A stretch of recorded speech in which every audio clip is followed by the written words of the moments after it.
Amém? Bom estarmos na casa do Senhor, meus queridos.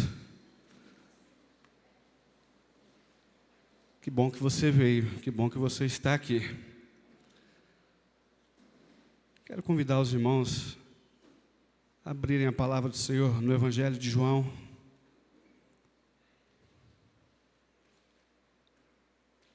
Capítulo 12.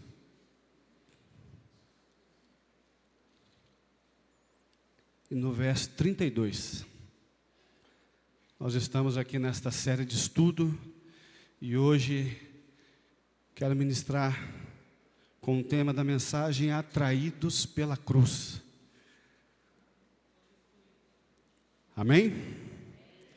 João capítulo 12, o verso 32.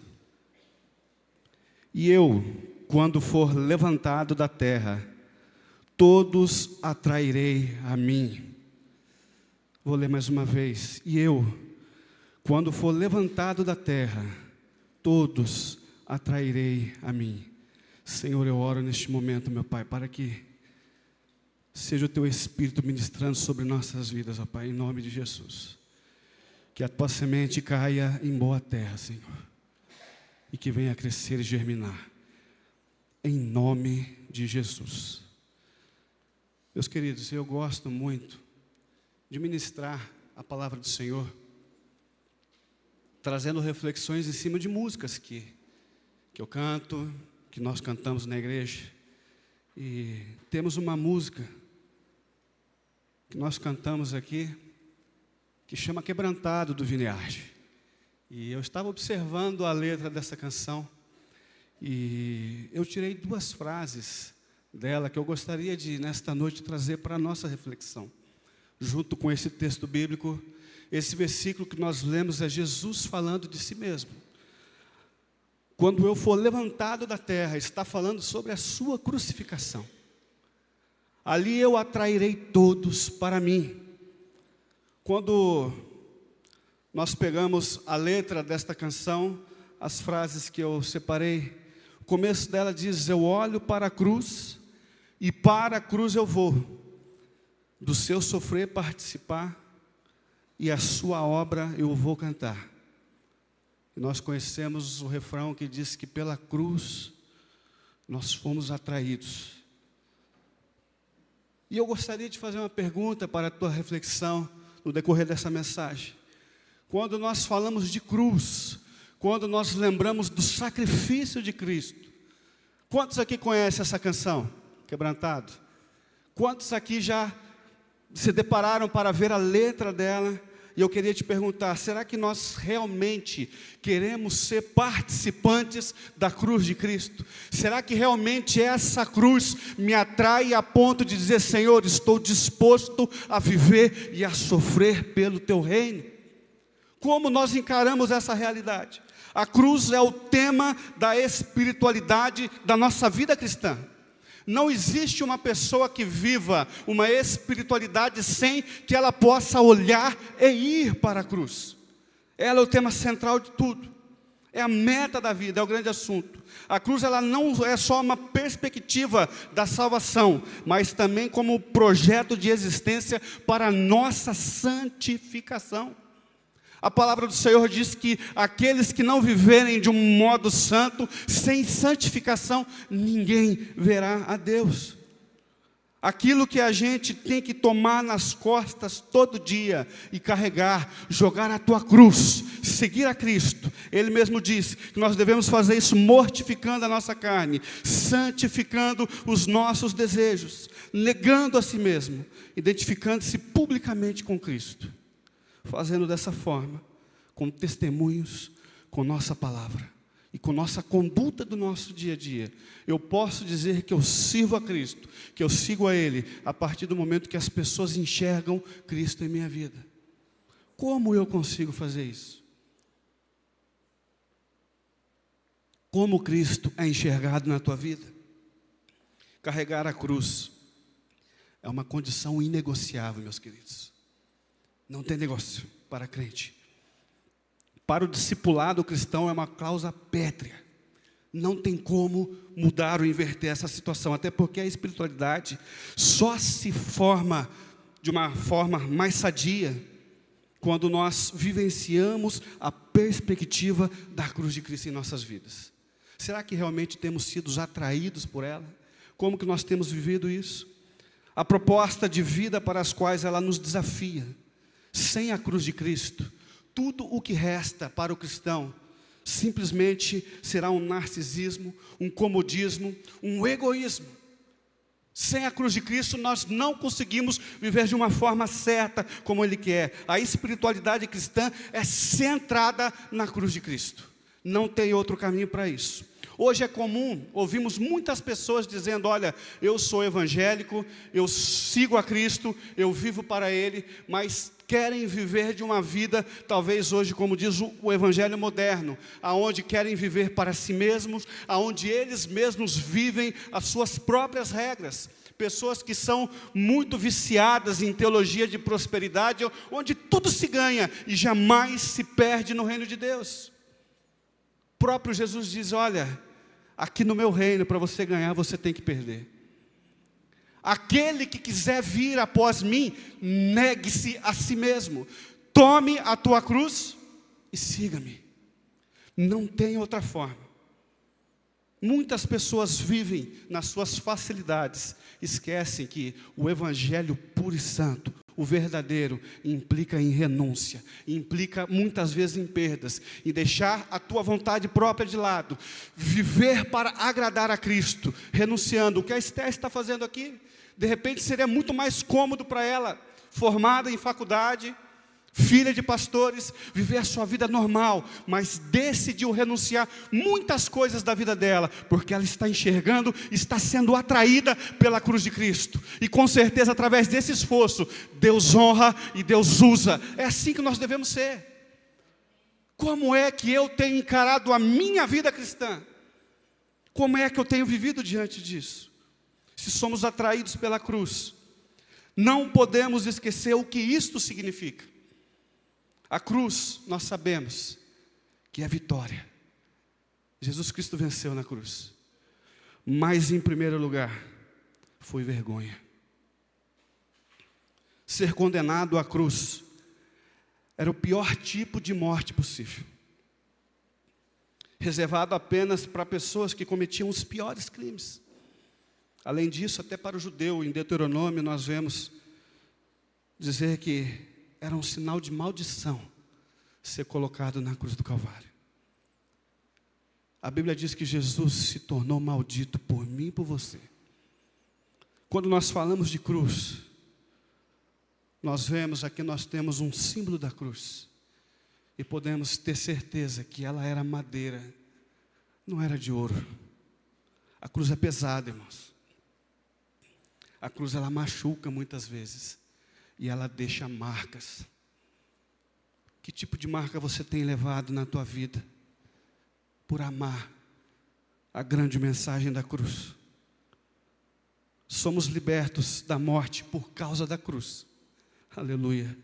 Nós fomos reconciliados com Deus pela cruz. Nós somos atraídos a cada dia pelo gesto magnífico de Jesus na cruz. Aleluia, por seu imensurável amor. Mas será que às vezes nós temos nos quebrantados diante desta cruz? Diante do sacrifício? Pegando a primeira frase desta música que eu citei, quando nós pegamos lá, eu olho para a cruz, e para a cruz eu vou. No Evangelho de Lucas, descrevendo a crucificação de Jesus Cristo. Um daqueles que estavam ali com ele, sendo crucificado, talvez já tendo seus olhos cansados, marcados por uma dor incrível, diante de uma vida já sem insignificância alguma, talvez naquele momento menos insignificante ainda. A cada pessoa que ele avistava abaixo, ele poderia ver o ódio no olhar daquelas pessoas, porque ele era um ladrão, como nós acabamos de citar Deuteronômio, a morte para a pessoa mais cruel. Talvez num esforço, diante de tanta agonia, ele começa a avistar aquele que estava ali ao lado dele, chamado Jesus Cristo, que com ele estava dividindo tantas dores e sentimento ao mesmo tempo, porque da mesma maneira muitos olhavam para Jesus com um olhar de ódio, mas também em contraponto muitos olhavam para ele com um olhar de amor, com eterna gratidão. E naquele momento crucial, surge uma atração daquele ladrão por Jesus, porque ele reconhecia que ao lado dele estava um homem chamado Jesus, que estava morrendo simplesmente por falar de amor, por mostrar ao homem o caminho da salvação. Talvez uma situação que ele nunca tinha experimentado em sua vida. Os olhares deles se cruzam, e eu começo a imaginar que de um momento, de um relance, ele já nem consegue mais lembrar da dor que estava sentindo, porque alguém olhava para ele de uma forma imensurável, como nunca ninguém talvez tivesse demonstrado um amor incondicional, a ponto de ele falar: Senhor, lembra de mim quando entrares no teu reino. Imediatamente Jesus fala: olha, ainda te digo que hoje você estará comigo no meu paraíso. Como é que você tem olhado para a cruz de Cristo? Todos que estão aqui, eu tenho certeza que um dia se encontraram com o amor do nosso grande Deus. Um dia disseram sim, talvez se afastou, talvez distanciou, mas você já foi encontrado por esse amor. Quando você olha para a cruz, como você tem olhado, como você tem visto diante de tudo aquilo que Ele ofereceu para mim e para você? Talvez às vezes o nosso olhar para Jesus é para dizer simplesmente: Senhor, estou sofrendo, Senhor, estou passando por tantas dificuldades. Sim, o Senhor sabe disso, Ele prometeu estar contigo todos os dias, até a consumação dos séculos. Mas será que por algum momento você consegue olhar para a cruz e ver o que Ele sofreu por mim e por você? E poder declarar, como diz essa canção: eu olho para a cruz, e a partir desse momento, para a cruz eu vou aprender a seguir os teus passos, Senhor. Esta cruz tem que me atrair, tem que me chamar para uma grande obra. Como é que você tem encarado isso? Naquele momento, o sangue de Jesus Cristo estava lavando o coração daquele ladrão, como estava lavando o meu e o seu coração. A obra redentora de Cristo estava sendo realizada. A cruz, ela carregou a culpa do mundo, mas também ela inflamou a glória da ressurreição de Cristo. Aleluia, pois através dela, agora reinava o verdadeiro Rei do Universo. Foi isso que aquele ladrão viu. O que é que você vê quando você olha para a cruz? Como fica o teu coração diante de tudo isso? Ser atraído pela cruz é reconhecer-se em Jesus e ser chamado a morrer para as motivações erradas do mundo.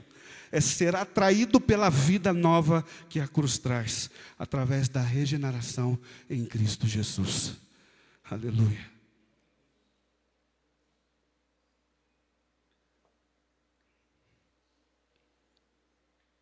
Quando nós olhamos para a cruz e decidimos ir para ela, a segunda estrofe dessa canção diz assim: do seu sofrer participar,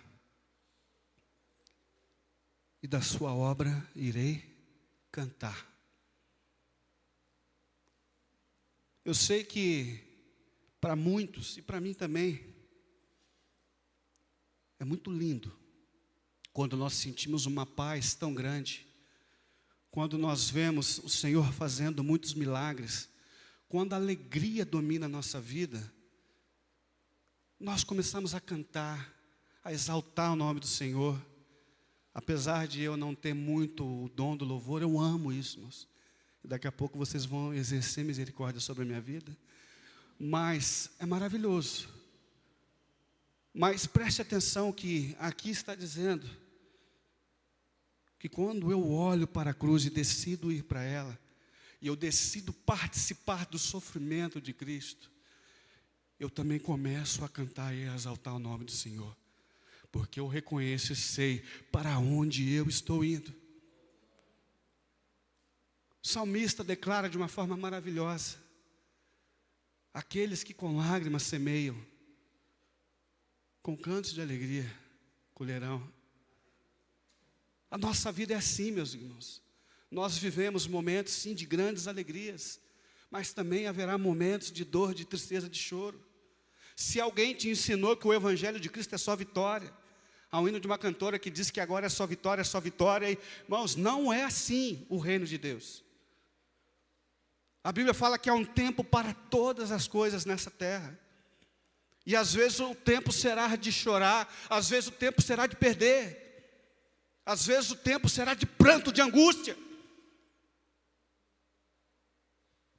Será que neste momento nós conseguimos olhar para a cruz e sentir atração por ela? Ser atraído por ela e dizer: Senhor, está doendo, está difícil, mas eu creio, eu irei, porque o Senhor me garantiu a vitória. Quando nós somos atraídos pela cruz, pelo ato de Jesus, nós entendemos também que mesmo em meio a todos os embaraços e dificuldades, nós podemos sentir alegria em carregar a nossa cruz. Ele mesmo disse: quem quiser vir após mim, negue-se a si mesmo, tome a tua cruz. Viveremos para anunciar o amor do nosso Deus, contando as suas obras, participando do sofrimento de Cristo. Mateus 5 diz: bem-aventurados que choram. Olha que interessante, meus queridos. Os que têm fome e sede de justiça. Aqueles que forem perseguidos por causa do meu nome. Será que diante dessa bem-aventurança estaremos vivendo momentos gloriosos e abençoados? Estaremos sendo perseguidos, estaremos sendo afrontados, porque nós dizemos que amamos a Cristo, que nós nos agarramos e nos atraímos pela cruz de Cristo. Bem-aventurados vocês quando choram, bem-aventurados vocês quando estiverem sendo perseguidos. Não vivo mais eu, mas Cristo vive em mim. Aleluia. Estava hoje pela manhã, antes da escola bíblica dominical, eu com minha esposa, o irmão Sérgio Bruno, comentando a respeito de algumas coisas da escola bíblica dominical, e o Bruno estava falando sobre uma aula que ele deu sobre o livro de Filipenses. Filipenses é maravilhoso, irmãos. E comecei também a dizer a ele algumas coisas que eu tenho estudado bastante, Filipenses, e tenho me apaixonado de uma forma extraordinária. Filipenses, Paulo, o escritor desse livro, ele estava preso, e nesse período de prisão ele escreve 4 cartas, escreve aos Efésios, Filipenses, Colossenses e Filemão. Quem que era Paulo? Algumas pessoas acreditam que o nome dele foi trocado, mas na verdade não foi trocado. Ele era conhecido como Saulo por ser cidadão grego. Ele tinha 3 cidadanias, irmãos. Ele era judeu, romano e grego. Um homem com tanta cidadania, um homem que vivia tantas coisas maravilhosas na sua vida. E ele escreve esse livro, talvez no momento onde ele mais poderia dizer que estava sendo atribulado. Este homem, ele começa a tua vida ainda adolescente, estudando diante de um dos maiores rabinos considerados em Israel, Gamaliel. E ali ele começa a crescer nesse ambiente. Ele, filho de fariseu, também fariseu, ele começa a fazer parte do Sinédrio. O que era o Sinédrio? Para que a gente possa entender melhor, talvez a gente poderia dizer que é o nosso Supremo Tribunal de hoje, né? Ele fazia parte disso, e Paulo, ele é designado a começar a perseguir aquilo que eles consideravam seita, as heresias que aconteciam naquela época. E de repente o Sinédrio manda que ele perseguisse uma seita que estava surgindo naquele momento, aonde o seu líder principal era aquele que estava morto, crucificado. A primeira menção deste homem na Bíblia acontece em Atos dos Apóstolos, quando Estevão está sendo apedrejado, e ele consente na morte deste homem. E Paulo é enviado para que ele vá perseguir este povo que segue a doutrina dos nazarenos. E diante de uma caminhada dele, a palavra do Senhor diz, lá no caminho de Damasco, uma voz surge e disse, Saulo, Saulo, por que me persegues? E ele, atemorizado, disse, quem é tu, Senhor? E a palavra diz que a resposta vem dessa forma, sou eu, Jesus, a quem tu persegues.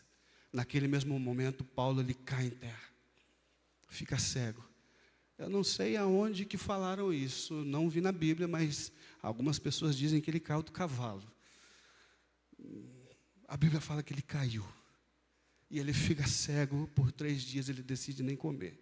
E Deus dá uma palavra para Ananias, e fala, olha, vá até ele. Ananias fica totalmente surtado, irmãos. Ele sabia da fama de Paulo. Ele sabia das perseguições que Paulo fazia. Paulo tirava os crentes da sinagoga, escorraçava, lançava as prisões, determinou morte de várias pessoas. Para vocês tentarem entender mais ou menos qual que foi a visão de Ananias nesse diálogo com Deus, eu vou falar uma parábola aqui que acabou de vir na minha mente, não sei porque, olhando para o pastor Alexandre, me veio isso na cabeça, mas para vocês entenderem. Imagine Deus chegando no nosso pastor Alexandre, obviamente que não vai acontecer, mas falasse assim, ó, eu escolhi essa barata para servir no meu reino. E o pastor fala, jamais para trás de mim. Quem sou eu para enfrentar esse animal terrível? Essa era a visão de Ananias diante do que Deus estava falando. Entenderam? Amém? Você viu, irmão? Deus é tremendo, né? Mas era isso que Ananias estava vendo diante dele. E Deus fala, olha, este para mim é escolhido como vaso de honra. Estou contigo, Ananias, não temas. Logo Paulo chega diante dele, fica ali, escuta a palavra, ele ora, ele recupera a visão, ali ele é batizado nas águas, recebe o Espírito Santo, está ali, ó, impactado pelo poder da salvação de Jesus Cristo através da cruz do Calvário. Este homem volta para a sinagoga, dessa vez não para dizer que o seu êxito estava completo diante da perseguição, mas para anunciar e dizer que Jesus Cristo era o Messias enviado. Meus queridos, os judeus ficam totalmente doidos com esse homem. Nesse momento, os judeus já queriam matar este homem, ele foge e começa a sua vida olhando e sendo atraído pela cruz de Cristo. Começa a pregar destemidamente. Começa a viver, e uma pessoa que era perseguidor, a partir desse ponto passa a ser perseguido por amar a Cristo. Paulo, quando ele escreve essa carta, ele deixa ensinamentos maravilhosos. Paulo faz algo tremendo, só para vocês terem noção. Filipenses capítulo 4, não precisa abrir não, mas lá no finalzinho, verso 20, ora, a nosso Deus e Pai seja dada a glória para todos sempre, amém? Saudai a todos os santos em Cristo Jesus, os irmãos que estão comigo vos saúdam, todos os santos vos saúdam, mas principalmente os que são da casa de César. A graça de nosso Senhor Jesus Cristo seja com vós todos, amém. Paulo, ele pode nos ensinar literalmente o que significa o que nós falamos aqui. E para a cruz eu vou. Nesse momento da sua vida, quando ele está percorrendo e pregando o evangelho, ele fala que ele foi por 5 vezes chicoteado. Meus queridos, quando vocês lerem na Bíblia falando que ele foi chicoteado 5 vezes, para os historiadores judeus, o chicoteamento deles Eram sessões, então cada chicotada era 39 chibatadas que ele tomava em seu corpo. Então, por 5 vezes, ele foi 39 vezes chicoteado. E a Bíblia fala que esses chicotes tinham ossos de animais em suas pontas, que quando batiam na carne, rasgavam a sua carne. Um homem que foi por 5 vezes chicoteado por amar a Cristo, fustigado por vara, passou por tantos naufrágios, picado por cobra. Ele diz que passou fome, preso tantas vezes. E ainda assim ele falava, olha, eis que eu carrego em meu corpo as marcas de Cristo.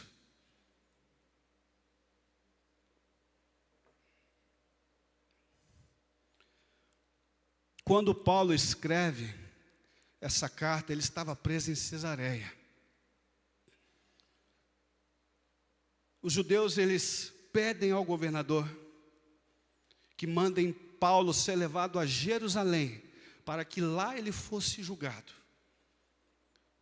Mas o plano desses judeus era matar Paulo nesse caminho. E uma das pessoas descobre, vai e fala para Paulo, e logo Paulo ele apela a César. Logo César ele acata e pede que Paulo seja levado a Roma, porque ele era cidadão romano, ele tinha esse direito. Ele tinha o direito de ser julgado numa corte da Suprema. Então Paulo é levado por lá, e nessa prisão, era uma prisão domiciliar. As pessoas que tinham essa estatura, tinham esse poder. Só que ele ficou preso por muito tempo, até que o povo de Filipos descobre a prisão deste homem. E descobre onde está, e através de Epafrodito, olha que nome bonito, para colocar no seu filho quando nascer, maravilha. Epafrodito, é melhor colocar Rodrigo, mais bonito. Mas ele escreve essa carta de uma forma, com uma visão tão maravilhosa. Eu tenho certeza que se você ainda não leu Filipenses, você conhece muitos versículos que marcaram a nossa história, a nossa vida, através desse livro. Quem conhece aquele versículo assim, ó, para mim o viver é Cristo e o morrer é? O nosso tema aí, ó. Esquecendo das coisas que para trás ficam e avançando para as que estão adiante. Olha a visão desse homem, é o ano de avançar. Nós vamos avançar para muitas coisas, e deixam aquelas coisas para trás, aquilo que te afasta da presença do Senhor, aquilo que te traz agonia, tristeza, que não te leva para a cruz, deixe para trás, siga adiante. Paulo deixou escrito ali em Filipenses. Alegrai-vos sempre no Senhor. Bruno falou isso hoje. Digo de novo, alegrai-vos. Não andeis ansiosos por coisa alguma. Esse aqui vocês vão conhecer, né? Posso todas as coisas naquele que me fortalece. Eu aprendi a viver contente em toda situação.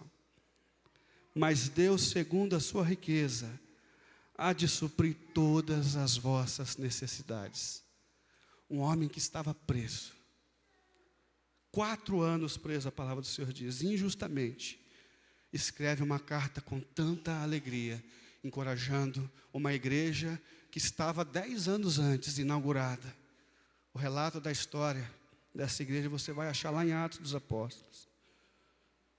E uma coisa que eu acho interessante, lá no começo do livro de Filipenses, Paulo ele fala assim, ó, eu quero, irmãos, que vocês saibam que as coisas que me aconteceram, as minhas prisões, elas contribuíram para o maior proveito do Evangelho. Igrejas foram abertas, a palavra foi lançada, e muitos dos irmãos que souberam da minha prisão, se encorajaram e começaram a ministrar a palavra do Senhor. Está certo que alguns por vaidade, outros por porfias, alguns com amor no coração, mas o que importa é que a palavra do Senhor seja pregada, que Cristo seja revelado. Como é que você tem encarado esta realidade na tua vida? Paulo lança essa mensagem.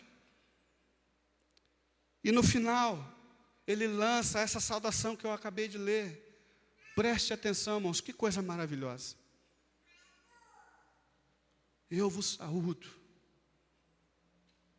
Aos irmãos que estão aí, inclusive os da casa de César. Dentro dessa prisão, Paulo ele chega a falar: olha, eu não sou prisioneiro de César, eu sou prisioneiro de Cristo.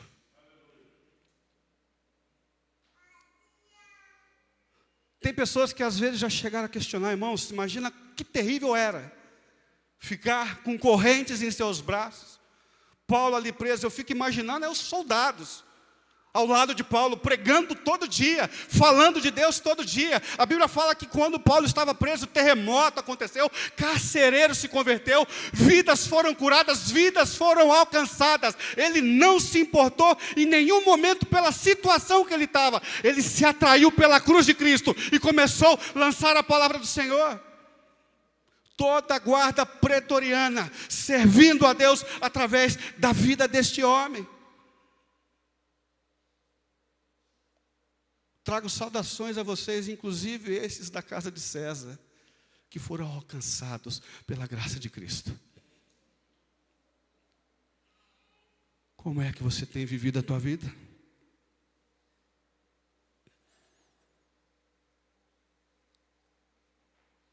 Diante de tudo isso, aqui ainda neste livro, Paulo ainda fala, olha, sede meus imitadores, assim como eu sou de Cristo.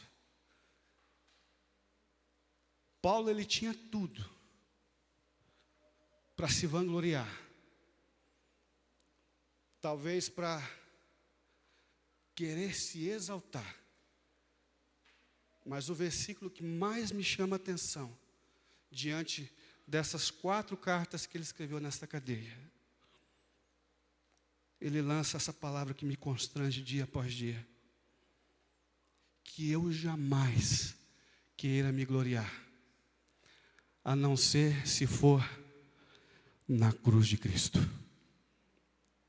Se tem algum motivo para que você queira se gloriar, que seja pela atração que a cruz de Cristo traz sobre a tua vida.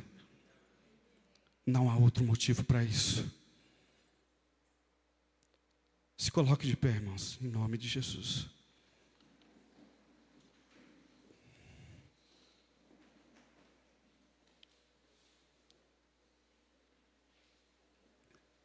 Não somos atraídos pelo discurso do ganho,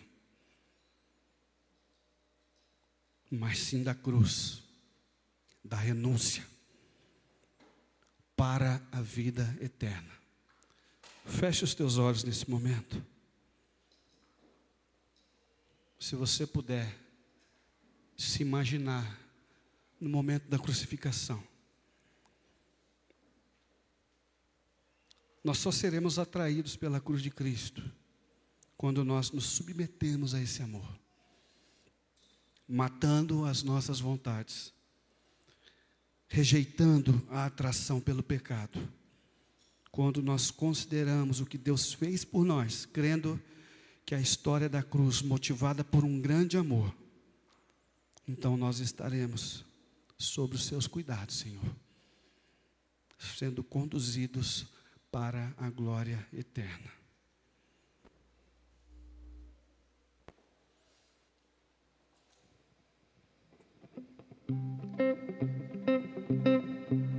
Olhe para a cruz.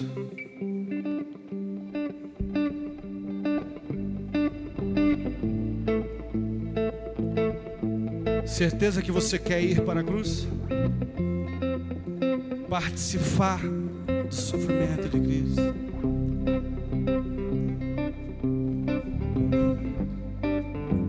Aleluia, Senhor. Se você quiser vir até o altar, que você precisa entregar, seja esse momento, em nome de Jesus. O que está no teu coração nesta noite?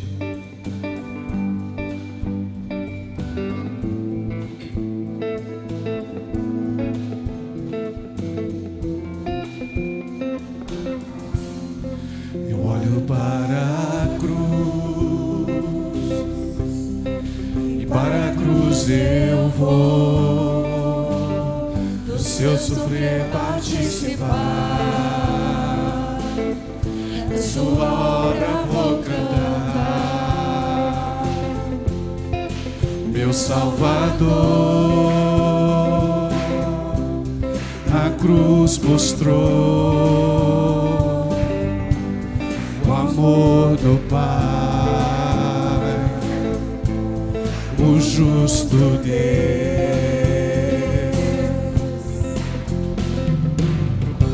Pela cruz me chamou, gentilmente me atraiu e eu, sem palavras, me aproximo, quebrantado o seu amor.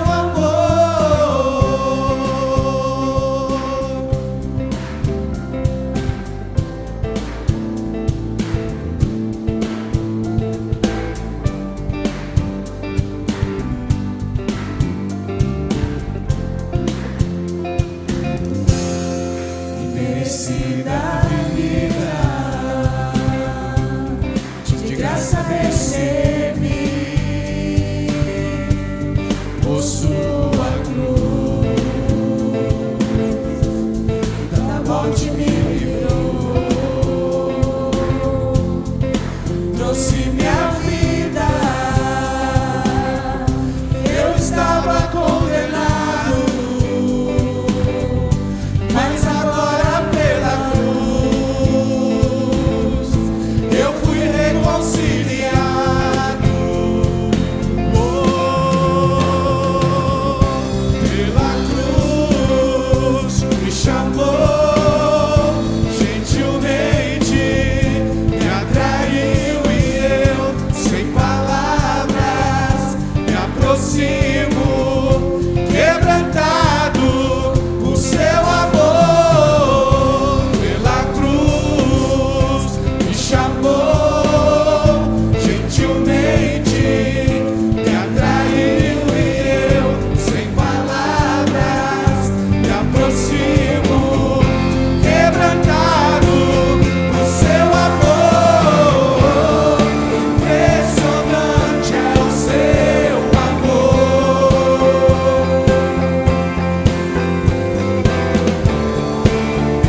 atraído por esta cruz, tomar a tua cruz e seguir a Cristo, entender que Ele está contigo todos os dias. Ele está contigo, Ele caminha contigo. Seja você está passando pelo deserto, pelo mar, pelo fogo, Ele está do teu lado. Ele caminha contigo e te diz: olha, venha, avance, avance, avance, porque este é o propósito de Cristo sobre a tua vida. Em nome de Jesus, aprenda a tomar a tua cruz, a negar a si mesmo e a seguir a esse mestre, em nome de Jesus. Seja pelos caminhos do sofrimento, seja com marcas na tua vida, a cruz deixa a marca mais valiosa é do sangue que está posto sobre a tua vida, o sangue que te trouxe salvação, o sangue que te redimiu, o sangue que te uniu novamente à presença desse Deus. Aleluia! Se você pode aplaudir e glorificar esse Deus, Que seja esse o momento na tua vida, em nome de Jesus. Aleluia. Glória seja dada a ti, Senhor. Aleluia. Em nome de Jesus. Siga os caminhos que o Mestre trilhou para a tua vida. Se tiver que acontecer como aconteceu com Pedro, Senhor, com Paulo, se tiver que ir à prisão para que o teu reino cresça, eis aqui o Bruno, prende ele, prende o pastor Alexandre, faça qualquer coisa, mas que o teu reino cresça, Senhor, em nome de Jesus. Às vezes não conseguimos entender. Eu quero finalizar essa mensagem dizendo assim para ti: você não precisa entender tudo, mas precisa aprender a confiar e a caminhar sobre os cuidados de Jesus sobre a tua vida. Deus abençoe em nome de Jesus.